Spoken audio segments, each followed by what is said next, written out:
Il y a beaucoup d'activités qui peuvent être réalisables depuis Andorre. Il y a beaucoup d'opportunités à Andorre. La fiscalité est très intéressante. En France, dès qu'on démarre, on est déjà en train de payer des impôts. On a beaucoup plus de marge puisqu'on a impôt sur les sociétés, donc la marge qu'on peut avoir elle est beaucoup plus grande. Et si je fais que chiffre d'affaires, je vais donner aux impôts, je vais payer un peu mes trucs, ça veut dire que sur les tout compris, il va me rester, allez, pour vivre. C'est un délai qui prend à peu près. Tout dépend si on fait une société d'investissement ou si on part sur une expatriation. Cette Gestoria, ça fait une dizaine d'années qu'elle existe, elle est connue en Andorre. Et puis tu as des hauts diplômes aussi que tu allais chercher en France. Bah ouais, mais tu peux pas sortir après 22 heures dans la plupart des endroits en France. Avec des caméras, moi je me suis fait cambrioler les 4 roues de la voiture. On a parlé de la santé un peu. Si on paye en général maximum par mois. Au niveau du paiement de la sécurité sociale, ça n'a rien à voir. Le gouvernement en plus, il n'arrête pas de réinvestir justement les impôts. Là, il vient de réinvestir millions de son PIB. Donc ils réinvestissent ça pour les sociétés en Andorre. C'était pas des vrais entrepreneurs, c'était des opportunistes. Tout à l'heure, tu as parlé de l'éducation. Donc il y a 4 systèmes. Ça laisse une chance énorme à ces enfants de venir ici parce que... Super, on se retrouve avec Olivier. Merci beaucoup pour ton temps improvisé là, de mon téléphone et la GoPro que j'avais en point of view juste avant. C'est cool, j'ai eu l'idée de discuter un petit peu avec toi avant de juste prendre mon papier et me barrer.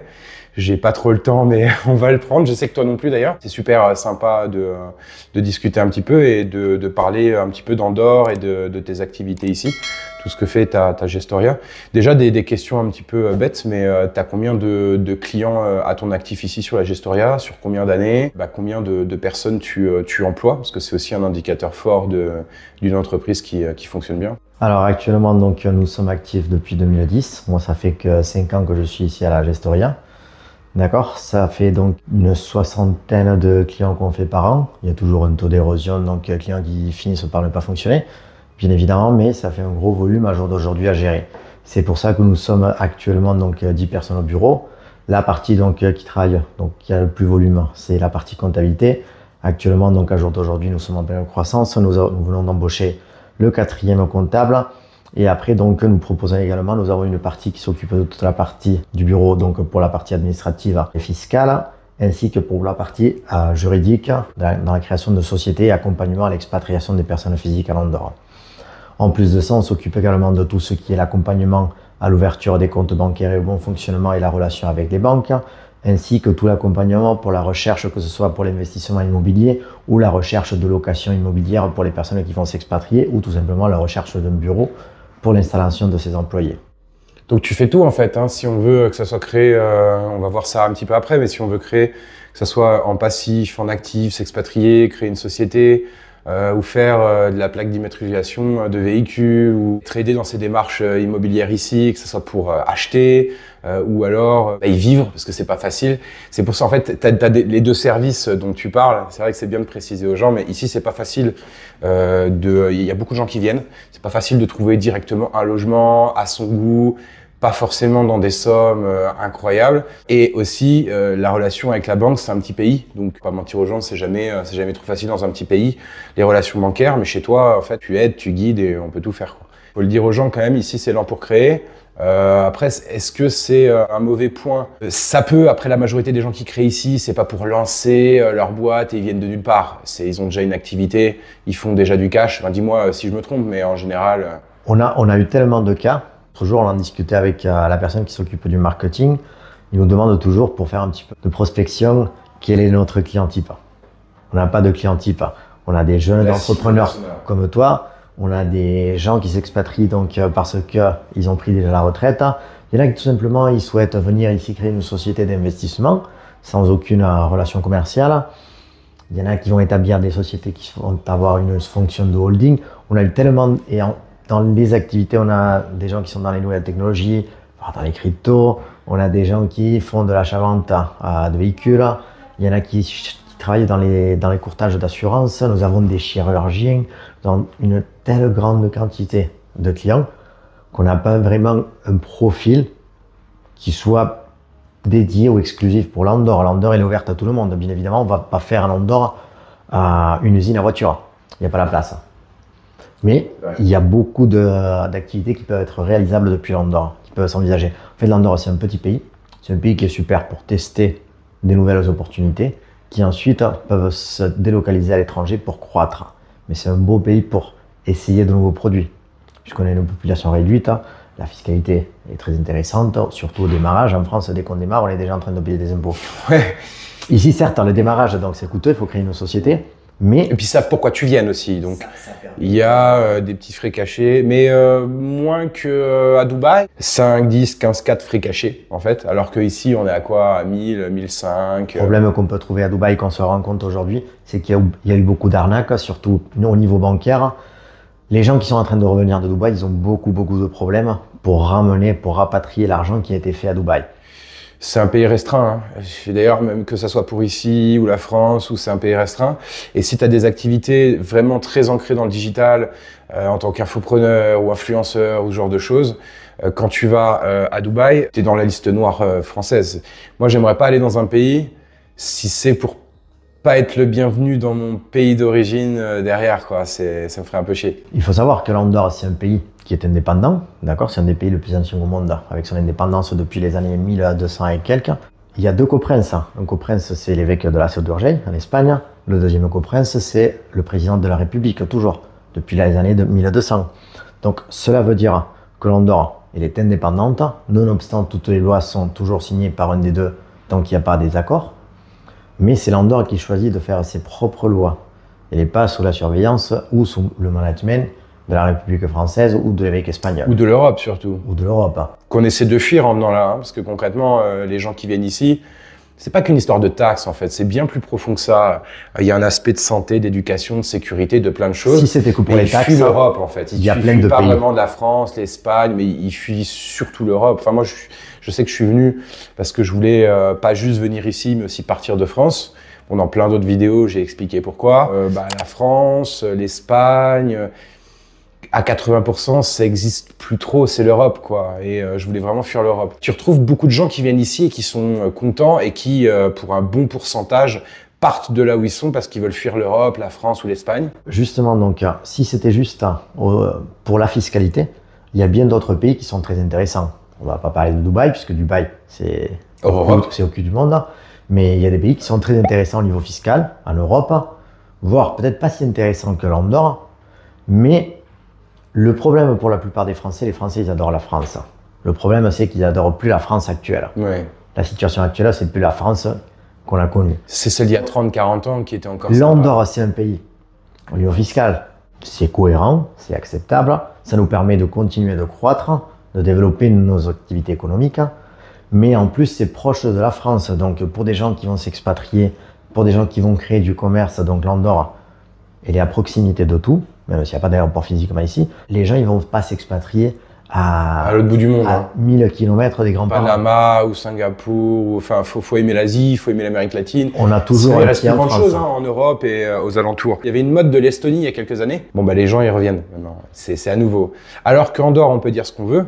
Alors il y a des gens qui viennent et il y a des gens qui partent aussi. Hein. Enfin, ils partent pas parce que les raisons pour lesquelles ils sont venus ne sont plus cohérentes. La plupart des gens qui quittent l'Andorre, donc c'est des gens qui, pour des raisons donc parfois personnelles, professionnelles, pour une mauvaise gestion de leur société, la plupart du temps, ils doivent quitter l'Andorre parce qu'ils n'ont pas bien su utiliser la société. Donc le fait de ne pas avoir des impôts sur les dividendes, le fait d'avoir une TVA réduite, une fiscalité, un impôt sur les sociétés réduite, l'impôt sur le revenu qui est de maximum 10%, il y en a qui deviennent fous.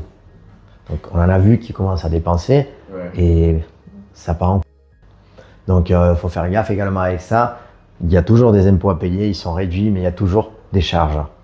Donc il y en a beaucoup qui finalement n'ont pas su faire fonctionner leur société. C'était pas des vrais entrepreneurs, c'était des opportunistes. Donc, ils ont bien travaillé pendant un certain moment, mais ils ont finalement dû quitter l'Andorre. C'était pas parce que l'Andorre leur convenait pas, c'était simplement ils n'ont pas su gérer leur activité. Tu sais, moi je suis libéral, je suis même ultra libéral, je suis pour la propriété, je suis même à moitié monarchiste. Ce qui est sympa ici, alors on va pas rentrer dans le vif du sujet parce que les gens ils pensent que je veux un roi et ça va pas, on lui coupe la tête, mais en fait moi je suis pour un État régalien, c'est-à-dire qui contrôle 15% de ce qui se passe, c'est-à-dire frontières, sécurité et organisation du territoire. Et le reste, alors bon, ici ça va plus loin, mais c'est discret et puis on en a pour notre argent, tu vois. Moi, quand je paye des impôts ici, c'est pas que parce que c'est réduit, mais je vois l'utilisation concrète de mes impôts. C'est safe, c'est propre. Les enfants, ils sont heureux, tu vois. Les adultes, ils sont heureux. Enfin, je vois les gens ici, ils sont, je sais pas, ils sont de bonne humeur, ils sont sympas. Ça montre aussi un pays où il fait bon vivre, tu vois. Ça paraît con, mais... Il y a un bon réinvestissement des entrées d'argent du gouvernement, disons. Donc en fait, on voit qu'au niveau sanitaire, certes, l'hôpital, donc pour 80 000 personnes qui habitent à Andorre, c'est pas l'hôpital le plus avancé au monde. On n'a pas non plus des cas vraiment très compliqués, mais il y a des accords qui permettent. Oui. Donc en plus, s'il faut se déplacer à Toulouse ou Barcelone, la sécurité sociale, c'est compris. Et la plupart du temps, on est envoyé sur des cliniques privées qui sont prises en compte par la sécurité sociale andorrane. Donc on n'a pas les 6 ou 12 mois d'attente pour certaines choses. Pour rassurer les gens, en fait, tout ce dont à 99% du temps on a besoin, on l'a ici. Hein. On parle surtout de si vous allez avoir une opération des poumons, du cœur, une ablation d'un rein ou j'en sais rien, enfin ce genre de choses. On va plutôt le faire en effet à Barcelone ou à Toulouse. Non, même ça se fait ici. C'est vraiment encore des choses plus complexes que ça. Ah oui, donc non mais donc ou alors des médecins, la ligne de ce que je dis. Des médecins qui sont vraiment donc je sais pas, les meilleurs ou les meilleurs médecins, par exemple, il y a des d'Europe. Bon bah il y a des sportifs qui ont beaucoup de problèmes, donc les footballeurs qui ont beaucoup de problèmes au genou. Ouais, ils vont descendre à Barcelone ou à Manresa où il y a un des meilleurs, donc le top 2 ou 3 de l'Espagne pour faire pour travailler sur les genoux. Ils vont se faire opérer à Barcelone. Oui, mais c'est mieux pas le faire ici. Après, si c'est pas vraiment une nécessité, s'il ne faut pas avoir le meilleur, puisqu'il faut juste qu'il continue à marcher, de faire sa vie. C'est pas un footballeur, donc il n'y a pas vraiment ce besoin-là. En Andorre, ça peut se faire. Si un footballeur, il y a 5% de risque qui mette fin à sa carrière, il peut pas se le permettre. Tout à fait. Alors qu'un mec comme moi, 5%, c'est bon, j'y vais. Enfin, il m'arrivera rien, tu vois. Et au pire, j'ai une rééducation un peu plus longue, à la rigueur. C'est bien de parler de ce genre de choses parce que après avoir parlé de ça, les gens ils vont se dire ah ouais, 5%, ah oui, c'est mieux le meilleur. Mais en France, c'est lamentable. C'est devenu lamentable. Tu sais, j'ai regardé une stat là récemment. Il y a, je crois, 26 ou 27% d'erreurs dans les laboratoires en France. Presque une analyse sur 3 comporte des erreurs, où il y a des problèmes. Incroyable. Et en fait, tout est comme ça. L'éducation ici, je sais que c'est école française. Donc on a 3 systèmes éducatifs publics, qui sont donc l'école andorrane, qui est en catalan, l'école espagnole qui dépend donc de l'Espagne, et l'école française qui est le lycée, qui dépend de l'Académie de Montpellier. Pour avoir un exemple, le taux de réussite au lycée, en Andorre, il est de 100%.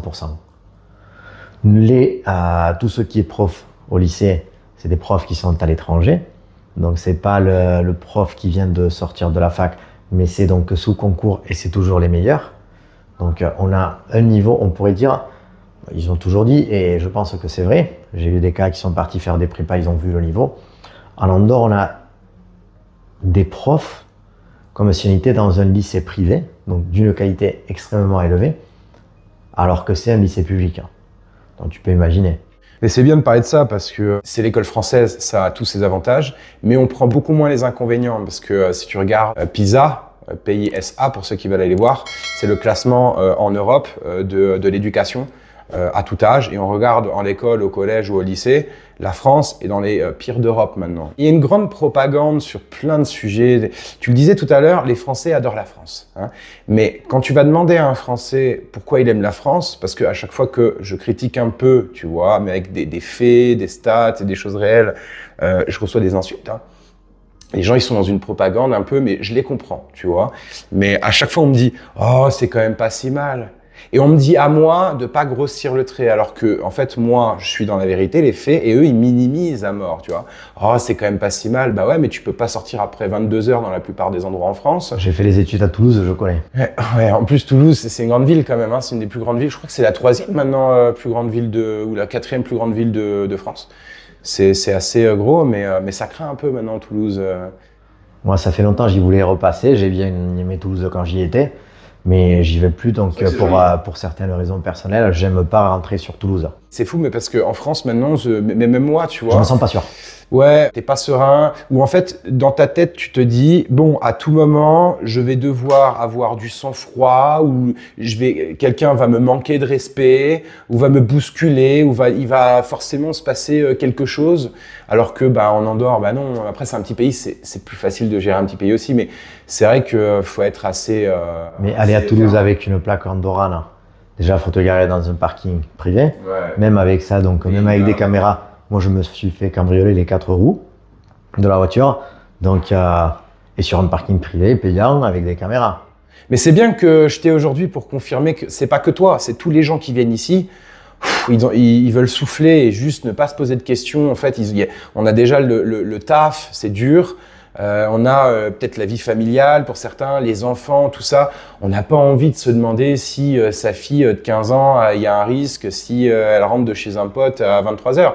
On n'a pas envie de se demander si à un moment donné dans la journée, on va avoir une situation qui va nous mettre un peu en malaise, où on va se dire lui, je devrais lui péter la gueule, mais je vais avoir du sang-froid parce que je sais pas s'il a un couteau, je sais pas. Non, mais ça, l'autre jour, j'avais un client, il me disait, donc justement, il est venu. Il comprenait pas, il me dit, j'ai vu 2 filles, il était 22 h, je rentrais du resto, elles se baladaient dans la rue avec les cartables, elles devaient rentrer à la maison, toutes seules. Bah oui, il n'y a pas de souci. Et sans aucun problème. Le mec, il flippait. Il comprenait pas. Ouais, il n'a pas l'habitude. Mais je lui expliquais, je lui ai dit, tu sais pas la quantité de fois que j'ai oublié les clés de la voiture. Dans la voiture, il n'y a rien qui s'est passé. Ou les clés de la moto. Où je laisse même le casque. Parfois, je ne peux pas ranger de casque. Tu laisses la Porsche avec le toit ouvert ou les vitres ouvertes sur le parking parce que tu n'as pas envie de la retrouver, c'est trop chaud à l'intérieur. Tu peux te barrer comme ça, il n'y a pas de problème. Alors, c'est un peu moins vrai maintenant. C'est toujours aussi, mais c'est d'un safe que les Français ne comprennent pas et n'ont jamais connu, même en campagne maintenant. Mais c'est un peu moins vrai maintenant parce qu'il y a quand même pas mal d'Espagnols, de personnes d'Amérique latine. Il y a beaucoup de tourisme. Tu fais passer un samedi, tu vas pas aller au resto en pleine rue, tu vas pas laisser ton portable tant que tu es aux toilettes. Ah mais faut se comporter normalement aussi. Mais tu fais ça le matin, il y a personne dans la rue. Ouais. Non, mais de toute façon, il y a rien qui va se passer. Et même à un café ou quoi, en pleine semaine, où tu viens là. Quand je vais payer par exemple, tu vois, moi je laisse mon sac sur une chaise. Pire qui peut arriver, c'est que quelqu'un l'emmène à la police, quelqu'un a oublié son sac. C'est réel, c'est réel. Ah, c'est frais, tu sais, avec la voiture. Ah putain, merde, quelqu'un a oublié son sac. C'est incroyable. D'ailleurs, je le ferai moi aussi. Si je vois un téléphone, un truc, ou même 5 balles, je fais, si c'est pas du pourboire, quelqu'un a oublié ses 5 balles. Mais c'est bien, merci mec, de confirmer que tous les gens qui viennent ici, ou presque, c'est pas que pour la fiscalité, quoi. C'est aussi parce que ils veulent vivre juste sereinement. Il y a un côté personnel qui est très important. Les gens, ils pourraient créer des sociétés n'importe où dans le monde, oui. Mais le plus important, c'est la personne physique. C'est ce que l'on travaille beaucoup ici. Ici, chez Acessos, donc, la principale activité que l'on a, donc, c'est la partie fiscalité et comptabilité. D'accord? Donc, tout cet accompagnement-là. Donc, expatriation et création d'entreprise, déjà. Création d'entreprise, surtout, et accompagnement à la comptabilité, fiscalité. Mais la partie qui nous ramène, qui nous fait pousser un peu plus la recherche et l'accompagnement, même si administrativement et juridiquement c'est la plus simple, puisque ça prend une petite semaine de devenir résident. Mais il y a un accompagnement derrière sur la partie résidence, c'est là où on a donc toute la partie donc permis de conduire, recherche locative, accompagnement à l'inscription des enfants à l'école, recherche de crèche. Je savais pas que tu faisais ça aussi. Tu fais tout ça? S'il le faut, on accompagne dans tout. Ouais, en fait, peu importe le besoin, quand quelqu'un arrive là et est peut-être un peu perdu. C'est pas un service que l'on fait à la carte directement, donc on peut offrir tout ça aux gens. Mais ce que l'on essaie de faire, si on peut le faire, on le fera. Ou alors si on peut vous mettre en relation avec quelqu'un, si on peut vous aider, si on peut vous guider, vous êtes en train de vous expatrier dans un nouveau pays, une société, vous connaissez votre société, vous savez comment ça marche, on crée une société, c'est à vous de vous démerder. C'est à vous de faire fonctionner la société, vous êtes là pour faire la comptabilité. Mais au niveau personnel, donc on peut vous aider, on peut vous indiquer, il y a des cinémas, il y a des salles de sport, l'école, donc est-ce que donc vous travaillez à la Massana, mais vous vivez à San Julia, est-ce que pour vos horaires, c'est mieux de scolariser à San Julia ou à la Massana? Donc on peut vous aider avec le transport, on essaie de vous aider. Et si on ne peut pas, on va vous renvoyer vers quelqu'un ou vers des sites où vous pourrez vous renseigner. Oui, c'est vrai que vous m'avez toujours conseillé ici, sans me prendre de l'argent pour ça. Il y a une partie humaine qui est très importante. Ouais. Et avec le temps, bah, j'ai jamais bougé de Regestoria, j'ai toujours été content. Et j'ai payé même après aussi d'autres services parce que bah, on parle toujours de décentralisation de nos jours, mais c'est des conneries. La plupart des professionnels compétents que je connais, ils veulent tout centraliser. Tu sais, moi j'ai Google, perso. Et j'ai pas envie d'avoir plein de services, j'ai tout au même endroit. Et quand on a une Gestoria, je trouve que c'est bien d'avoir tout au même endroit. Et c'est pour ça qu'il faut avoir une des meilleures Gestoria. Moi, je pense qu'ici, on est sur une des meilleures Gestoria. Et au niveau des tarifs, voire peut-être même la meilleure, parce qu'au niveau des tarifs, vous êtes très correct. Et en plus, vous avez toutes ces cellules-là, justement, immobilier, relations bancaires. D'ailleurs, tu me dirais qu'on citera pas de nom, mais il y a d'autres Gestoria qui prennent énormément d'argent et puis qui finalement t'envoient du client sur certaines parties d'activité parce qu'en fait, eux, ils l'assument même pas, quoi. La partie bancaire, c'est une partie très complexe. Il faut bien expliquer à la banque ce qui va être fait. Et c'est très simple à expliquer. Une société, elle peut être ouverte en Andorre, il n'y a pas de souci. Par contre, si le projet, c'est un projet qui est non explicable, si c'est un projet qui risque d'être requalifiable, la banque, elle ne va pas l'accepter. Donc, il faut que tout projet qui soit créé en Andorre, ce soit un projet, ce soit réel, ce soit légal. Bien sûr. Quand on veut que les choses se passent bien avec les banques, il n'y a pas de 90% ou 80% de chance, il faut être à 100%. Et c'est pour ça que même récemment, je passais avec toi sur un service comme ça. Tout à l'heure, tu as parlé de l'éducation. Oui. Donc il y a 4 systèmes. Donc il y a le français, tu as parlé du fait qui est le meilleur. 80% des élèves ici sont scolarisés dans le système français. 80-85 je crois, quelque chose comme ça. Ensuite, il y a 2% ou 3% dans le système anglais, on va pas trop en parler. C'est du privé. Actuellement, c'est un très bon niveau, mais il faut avoir un niveau d'anglais depuis la naissance, donc c'est très compliqué. Alors, il y a de plus en plus de gens qui s'expatrient qui ont ce niveau-là. Oui, parce que mais c'est pas le cas pour les gens qui sont déjà là depuis longtemps. Mais bon, on peut arriver à y rentrer. Oui, bien sûr. Et puis, il faut payer aussi. Hein. C'est les privés. Hein. Mais je vois souvent des gosses, parce qu'ils ont de la tenue, tu sais, anglaise. Ouais, je vois souvent des noces dans la rue, donc on est à un bon 2-3% quand même. Et ensuite, il y a 2 autres systèmes. Il y a le système espagnol et le système catalan. Alors, ce qui est très intéressant dans ces 3 systèmes-là, donc surtout les 3 publics, donc français, espagnol, catalan, c'est que dans les trois langues sont obligatoires. Donc on parle très bien les enfants dès qu'on sort du lycée, on parle un excellent français, catalan, espagnol, mais surtout l'anglais, depuis le collège, il est obligatoire. Et après, il y a des langues secondaires qu'on apprend. Donc, moi, par exemple, j'ai pas appris ni le latin ni le grec. Ça laisse une chance énorme à ces enfants de venir ici parce que tes enfants, en fait, en plus d'être heureux de vivre ici, parce qu'ils sont tous très contents, ils parlent 4 langues. C'est incroyable. 3 langues parfaitement et 4 langues. Ouais, 3,5 à la rigueur. Quand j'étais à Toulouse. Il y en a qui ont la flemme. Mais il y a le portugais aussi d'ailleurs. Hein, il y a le portugais. Il y en a qui même apprennent le chinois. Il y a d'autres langues. Ouais. Moi, j'étais à Toulouse. Moi, je pensais que j'avais un niveau d'anglais qui était débile. Quand je suis arrivé à la fac, j'étais le seul à parler anglais. Non, mais parce qu'en France, ça commence à changer. C'est le même bac. Moi, j'avais passé un bac pro logistique en Corse et le niveau était bien inférieur parce que bon, dès qu'il y a un bout de mer avec la lune, les gens se... Oui, t'as vu. Donc là-bas, le niveau, tu sais, parce que le niveau d'une classe et d'une école, ça suit le niveau le plus bas de la classe et le plus bas niveau de l'école. Hein. On suit pas les meilleurs, hein. Sinon on laisse des gens, voilà. On suit les moins bons malheureusement. C'est pour ça que de plus en plus de gens vont dans le privé. Mais ici, il n'y a pas besoin d'aller dans le privé pour avoir une très bonne éducation. On a parlé de la santé un peu. À part dire que c'est scalable, c'est-à-dire que ici, on paye en général maximum 530 € à peu près par mois. Donc, c'est quand même mieux. Bon, après, même si on gagne moins de 5 000 €, parce que j'allais dire, c'est mieux de gagner 5 000 € ou plus, et là, on fait déjà des économies par rapport à la France. Par contre, même si on fait 3 ou 4 000, c'est bien aussi de venir, dans le sens où on récupère ces sommes sur d'autres choses. Hein. Mais au niveau de la scalabilité pure de la sécurité sociale, qui est tout aussi bien que celle en France, voire même mieux, en fait. Parce que, t'as vu, en France... Au niveau des délais, ça n'a rien à voir. Ah oui. Et la qualité, c'est... Je regarde même pas. Tu sais, en France, je regardais est-ce que j'ai bien été remboursé. On peut juste comparer au niveau des pourcentages de remboursement. Mais après, donc, au niveau du paiement de la sécurité sociale, ça n'a rien à voir. Et après, au niveau des délais, c'est... Si les gens, pour qu'on fasse court, ils vont retrouver la même chose qu'en France, voire mieux. Tout simplement. Parce que les gens, tu sais, des fois, moi, ils me disent tu reviendras en France quand tu voudras te soigner. Oh non. Ouais, moi, quand j'étais en France en train d'étudier... À aucun moment, Je me soigne en France, j'ai peur. Finir dans un hôpital en France, dans des trucs de labo ou aux urgences en France, franchement, j'ai peur. Je te le dis, c'est pas pour la caméra ou je sais pas quoi. J'ai peur, tu vois. Ici, quand j'y vais, il n'y a pas de problème. J'ai mis le pied une seule fois aux urgences en France. C'était où, à Toulouse? À Toulouse. Quand j'étais malade à l'université, je prenais la voiture, je montais. Si je ne pouvais pas, je prenais le bus ou quelqu'un me remontait à l'endroit. Tu me diras, tu étais soigné plus tôt, parce que tu faisais 3 heures, allez, un peu moins, on va dire 3 heures pour en dire. Tu faisais 3 heures avec la voiture pour monter ici, et tu étais soigné plus rapidement. Plus rapidement. Même l'aller-retour, en fait, même l'aller-retour. Hein. Parce que là, tu es à 10-12 heures d'attente, principalement. Surtout si tu es malade, mais tu n'es pas en mode à l'article de la mort. Si tu n'es pas en train de mourir, tu n'es pas... 12 heures. T'es le dernier. Ouais. C'est incroyable. Hein. Il y a certains spécialistes où il faut quand même 1 mois et demi, 2 mois et demi maximum pour avoir un rendez-vous. Mais c'est des spécialistes où, par équivalence, en France, type dermato, type ophtalmo, ce genre de choses, tu es à 6, 7, 8 mois maintenant, hein, selon les endroits. Hein.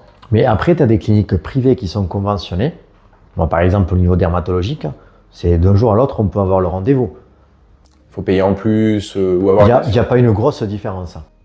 Non, c'est vrai que les frais sont très corrects ici. Mais c'est normal parce que l'État ne taxe pas dans tous les sens. Donc, ça suit le salaire des gens, en fait. Ça va pas... Juste l'IMO est cher ici. C'est compliqué si on veut être salarié ici.